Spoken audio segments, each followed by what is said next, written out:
Hey, this is Lee. I'm on a roll. So while I'm on a roll, I'm going to go ahead and make one more video. If this is your first time tuning in and seeing any of my videos, I recently had ACDF surgery, which is anterior cervical discectomy and fusion and I had 4 levels. So it was a 4 level, did I say? ACDF, yeah. ACDF with fusion.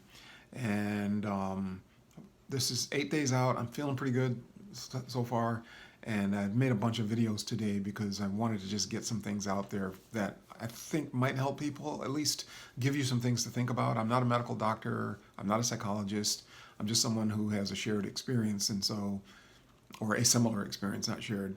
And if I can help you in any way by sharing my experience, then that's what I'm trying to accomplish. So hopefully this is going to be a shorter video than a couple of the others I made, but here are a couple of quick things I want you to think about. The first thing that I want you,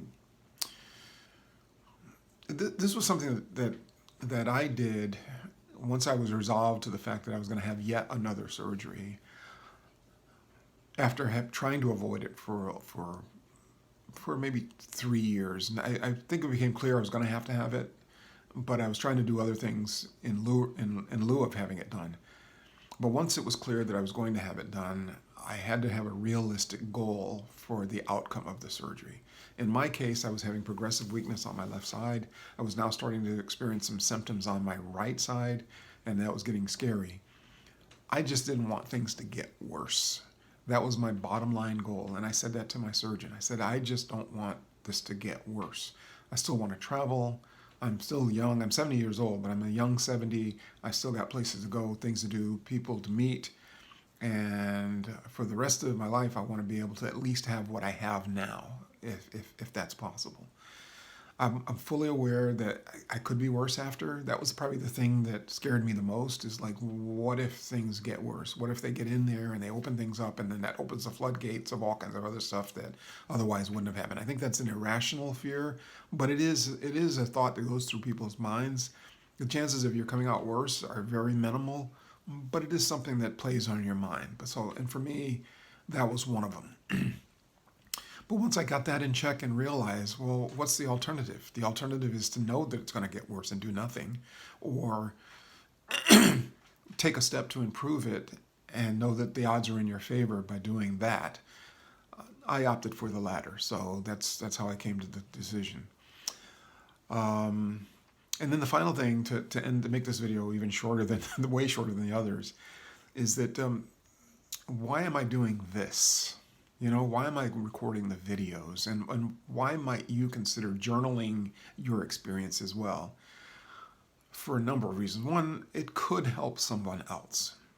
That's probably the biggest reason. It could help someone else who is just, unsure, unclear, afraid, alone, and you making a video could be the thing that actually encourages them to go ahead and get done what they need to get done, or to ask the questions that they haven't asked yet. So that's a good reason. Another reason is that it's cathartic for you, is that you're chronicling your experience. You're getting it out there. You're getting it on video, or maybe you don't want to do a video because you don't like the camera. Write it down, or maybe record it as a podcast. Whatever you want to do, it's cathartic. You're talking about it. And the more you talk about it, the more knowledgeable you become about the process, because you realize you can't just get on here and babble. I mean, yeah, I'm babbling a little bit too, and I go all over the place, and I leave things out, and I got to go back and fix it. But as a general rule, I feel like I'm becoming a smarter patient, because I'm taking control of the experience is what that. And when you video, when you chronicle, you're taking control of the experience, of the narrative, in a sense. You can't control what happens in surgery. You can't always control what happens with your body as a result of not getting the surgery or getting the surgery, but you can control the narrative of how it is viewed and how it is portrayed by you.